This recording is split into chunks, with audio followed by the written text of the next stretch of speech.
पहले बात करते हैं इरेज कमांड की। इरेज कमांड का यूज़ हम किसी भी ऑब्जेक्ट को पूरी तरह से मिटाने के लिए करते हैं, डिलीट करने के लिए करते हैं। फॉर एग्जांपल मैंने यहाँ बनी हुई एक पहले ड्राइंग खोल दी, ये देखिए ये है। अब इस ड्राइंग में जो जो चीज़ें मुझे नहीं चाहिए उन्हें हम मिटा दें। हमने कमांड दिया इरेज का, इसने कहा सिलेक्ट ऑब्जेक्ट। आप इसके ऊपर जाके क्लिक करें जो जो आपको नहीं चाहिए। फॉर एग्जांपल मुझे डायमेंशन नहीं चाहिए थी तो मैंने क्लिक किया, 1 पाउंड लिखा आया, दूसरी को किया 2 पाउंड आया, 3 पाउंड, 4 पाउंड। मतलब आप जितनी ऑब्जेक्ट को सिलेक्ट करते जाएंगे वो सिलेक्ट होती जाएंगी, हाईलाइट भी हो रही है, कंफर्म हो रहा है हमारा सिलेक्शन। और मैं इसके अलावा अगर ये आर्क सिलेक्ट करना चाहूँ या लाइन सिलेक्ट करना चाहूँ तो हम वो भी कर सकते हैं। अगर आप किसी ऑलरेडी सिलेक्टेड ऑब्जेक्ट को दोबारा सिलेक्ट करते हो तो वो उसको डुप्लीकेट बोलेगा और टोटल उतना ही रहेगा, है ना। वो तो पहले से सिलेक्टेड है तो डुप्लीकेट बताया, टोटल देखो वही है। मैं इस पर बार बार क्लिक करूंगा तो उससे टोटल नहीं बढ़ने वाला, उतना ही रहेगा ये। जब हमने सिलेक्ट कर लिया, ये आपको पता है कि आपने कितनी ऑब्जेक्ट को डिलीट करना था, आपने जब कर दिया तो आप एंटर करो और ये सारे को मिटा देगा। ठीक, हम ऐसा भी कर सकते थे हमने कमांड दोबारा से इरेज दिया, एक एक सिलेक्ट करने के लिए हम इस पे एक एक ऊपर क्लिक करते हैं तो आपने देख लिया ऐसे। इसे हम कहते हैं पॉइंटिंग मेथड, जिसमें हम एक एक ऑब्जेक्ट पे ऐसे एक एक करके क्लिक करते हैं। ठीक है, हमारे पास एक और तरीका भी है। अगर हम कमांड देने के बाद कोई भी कमांड हो चाहे, अगर आप ऐसे स्क्रीन पे क्लिक करते हैं तो आपने देखा है ऐसे रेक्टेंगल बनना शुरू हो जाता है, इसे हम कहते हैं सिलेक्शन विंडो। ठीक है, सिलेक्शन विंडो में क्या होगा, सिलेक्शन विंडो में क्या होगा,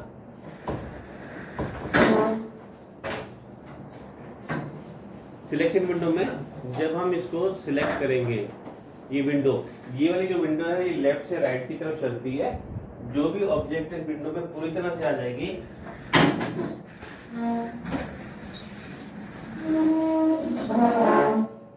जो भी ऑब्जेक्ट पूरी तरह से इस विंडो के अंदर आ जाएगी, जैसे आप देख सकते हो तीन, ये जो नीचे 3 कंपोनेंट दिखाई दे रहे हैं पूरी तरह से इसके अंदर आ गए ना। जो भी ऑब्जेक्ट पूरी तरह से इसके अंदर आ जाएगी सिर्फ वही सिलेक्ट होगी और जो इससे बाहर आ जाएगी वो सिलेक्ट नहीं होगी। ठीक है, मैं आपको एक खाली स्क्रीन पे करके दिखाता हूँ।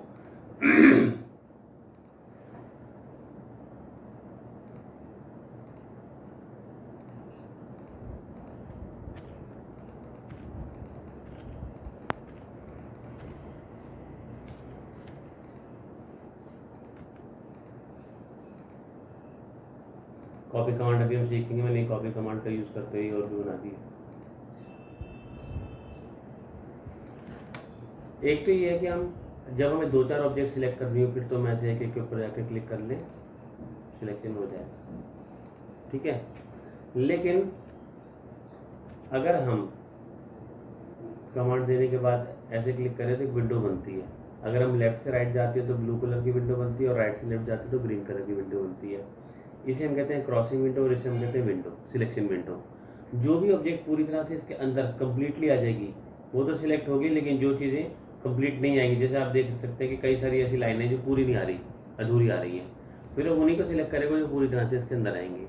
और ऐसे ही क्रॉसिंग विंडो की प्रॉपर्टी अलग होती है। क्रॉसिंग में क्या होता है, जो इसके अंदर आएंगी वो तो सिलेक्ट होंगी, मगर जो टच भी कर जाएंगी वो भी सिलेक्ट होंगी। ठीक है, तो ये सिलेक्शन के मेथड होते हैं, ये सभी कमांड पे काम करते हैं। मैं आपको एग्जाम्पल इरेज पे दिखा रहा हूँ, काम सब पे करेंगे। वैसे तो आप बिना कमांड दिए जब आप पहले क्लिक करते थे तब भी तो विंडो बनती थी ना, ये सिलेक्शन विंडो ही होती थी। ठीक है, तो आप चाहो तो एडवांस में पहले सिलेक्ट कर लो, ऐसा भी कर सकते हैं, तरीका वही है, विंडो बनाओ या क्रॉसिंग विंडो बना लो, कैसे भी कर लो। ठीक है, इरेज कमांड से हम ऑब्जेक्ट को पूरी तरह से मिटा सकते हैं। इरेज से अगला कमांड हम इसमें सीखेंगे मूव का।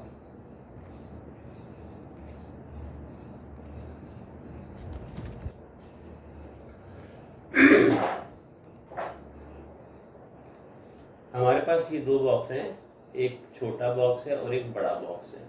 राइट, आपसे ये बोला गया कि हमें कुछ ऐसा रिजल्ट चाहिए जैसे मैं भी आपको दिखा रहा हूँ। ये पहली बात तो हमें जो चाहिए, हमारे माइंड में रिजल्ट क्लियर होना चाहिए कि हमें चाहिए क्या, हमें ये रिजल्ट चाहिए। ठीक है, तो हमने क्या किया, कमांड दिया मूव का। मूव की शॉर्ट फॉर्म एम होती है। जब आपने मूव कमांड दिया तो उसने आपसे कहा सिलेक्ट ऑब्जेक्ट। ठीक है, अभी तो आपको पता है ना कि आपने किसको मूव करना है। हो सकता है आपने छोटे को बॉक्स को मूव करना है, बड़े बॉक्स को मूव करना है, या दोनों को मूव करना है, ये तो आपको पता है। मैंने यहाँ से सिलेक्ट कर लिया इसे, छोटे वाले को, किसे मूव करना था, एंटर। इसके बाद जब भी आप अपनी तरफ से कोई इन्फॉर्मेशन दे रहे थे तो उसके बाद एंटर करना ज़रूरी होता है। जैसे मैंने एंटर करा तो उसने अगली बात पूछी, बेस पॉइंट बताओ। बेस पॉइंट का मतलब जहाँ से आप इसको उठाना चाहते हैं, इसका हैंडल। मैंने इसका हैंडल ले लिया यहाँ से कि हम इसको यहाँ से उठाना चाहते हैं, ठीक ऐसे। फिर इसने पूछा डिस्प्लेसमेंट पॉइंट बताओ, कहाँ रखना चाहते हो। हमने कहा इसको यहाँ रखना चाहते हैं, ऐसे, क्योंकि जो रिजल्ट हमें चाहिए था वो ऐसे चाहिए था।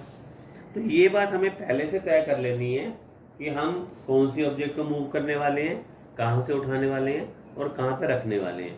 ये पहले से डिसाइडेड होना चाहिए, ये बाद में हम डिसाइड नहीं करेंगे।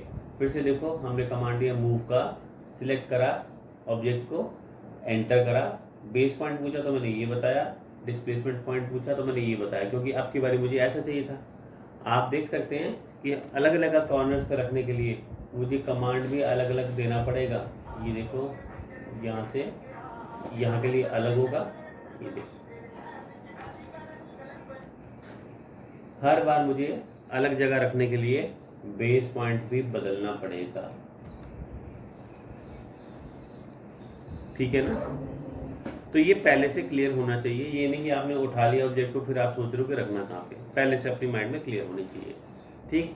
अच्छा, मिड पॉइंट से भी उठा के रख सकते थे। मैंने यहाँ से फिर से मिड कमांड लिया और इसके मिड पॉइंट से इसका मिड पॉइंट उठाया और इसके मिड पॉइंट पर रख दिया। ऐसे भी कर सकते थे आप, ऐसा भी कर सकते थे कि इसका सेंटर निकाल दिया यहाँ से, ये वाला पॉइंट यहाँ से निकाला इसका सेंटर और यहाँ से निकाला इसका सेंटर, ऐसे भी रख सकते थे, ठीक है। तो ये तो मूव कमांड। इन दोनों ऑब्जेक्ट्स के बीच का जो दूरी है फिलहाल, वो जो गैप है इन दोनों के बीच का, वो था 3.49, जैसा आप देख रहे हैं।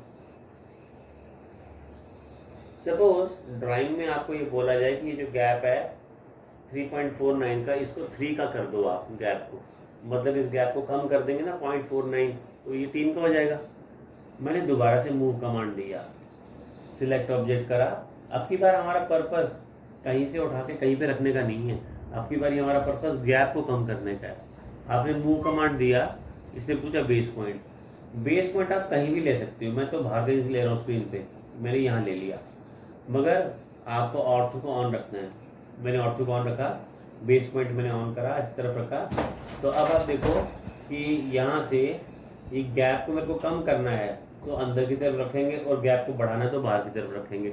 मैंने इसको अंदर की तरफ किया तो यहाँ पे वैल्यू टाइप कर दी 0.4905, इसको हम कम कर देंगे तो ये 3 मीटर हो गया ना, ठीक है। तो मूव में अब इसी को मुझको अगर दोबारा से 4 मीटर करना हो तो हम क्या करेंगे, मूव कमांड देंगे, सिलेक्ट करेंगे। बेस पॉइंट हम कहीं भी ले सकते हैं, मगर ऑर्थो ऑन होना चाहिए। इसको ऑन करने के बाद आप इसको चाहे ऊपर कर दो, अप कर दो, डाउन कर दो, लेफ्ट कर दो, राइट कर दो, ठीक है। गैप बढ़ाना है तो बाहर की तरफ, गैप करना है तो अंदर की तरफ। आपकी मैंने 1 दे दिया तो 4 हो गया, ठीक है, ओके।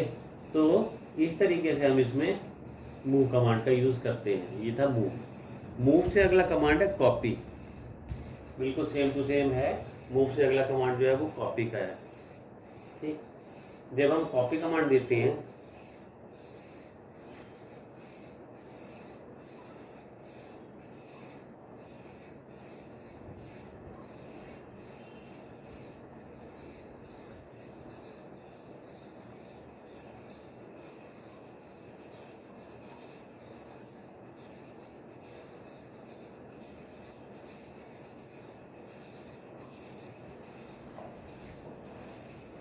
जब हम कॉपी कमांड देते हैं तो हम ऑब्जेक्ट की डुप्लीकेट कॉपी बना सकते हैं।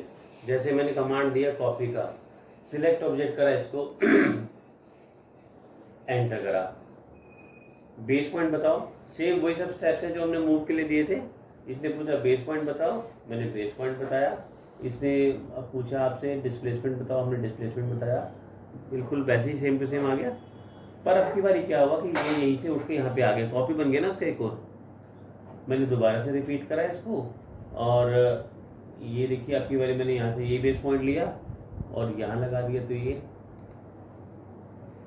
ओके, मतलब कि मैंने यहाँ से कॉपी कमांड दिया, सेम स्टेप है, select object, enter, base point जहाँ से उठाना है वहाँ से रख, जहाँ पे रखना है वहाँ पे, यहाँ पे हो गया। इसी तरह से मैंने फिर सिलेक्ट करा, इसको यहाँ से लिया और यहाँ पे किया।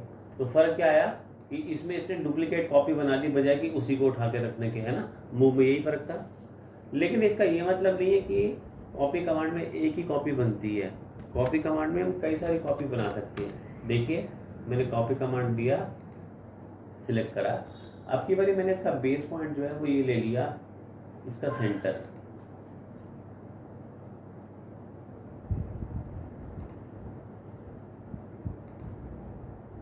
अब आप देखो मैं इसको कितनी जगह पे लगा रहा हूँ, हम कितनी सारी कॉपी बना रहे हैं इसकी।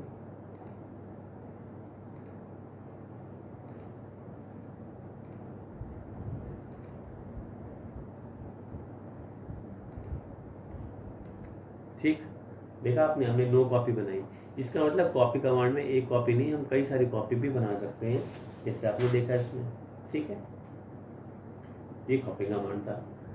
कॉपी से अगला कमांड हम इसमें सीखेंगे रोटेट का। रोटेट का मतलब होता है किसी भी ऑब्जेक्ट को घुमा देना। यहाँ पे ये हमारे पास कमांड रोटेट। जब आप रोटेट देते हैं तो आपसे कहता है सिलेक्ट ऑब्जेक्ट। अब ये आपको पता है कि आपने किसको रोटेट करना है।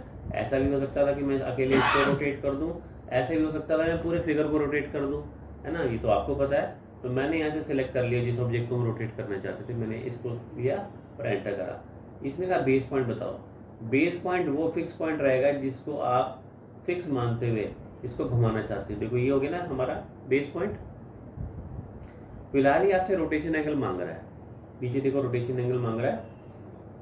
मैंने यहाँ से 45 का रोटेशन एंगल देके एंटर करा, तो आपने देखा इसने इसको घुमा दिया, 45 डिग्री के एंगल पे टिल्ट कर दिया। दोबारा से देखिए, हमने कमांड दिया रोटेट का, सिलेक्ट करा सारे ऑब्जेक्ट को, एंटर करा। बेस पॉइंट कोई भी लिया जा सकता है, मैं सेंटर लेके दिखा रहा हूँ आपको, हम कोई भी ले सकते हैं।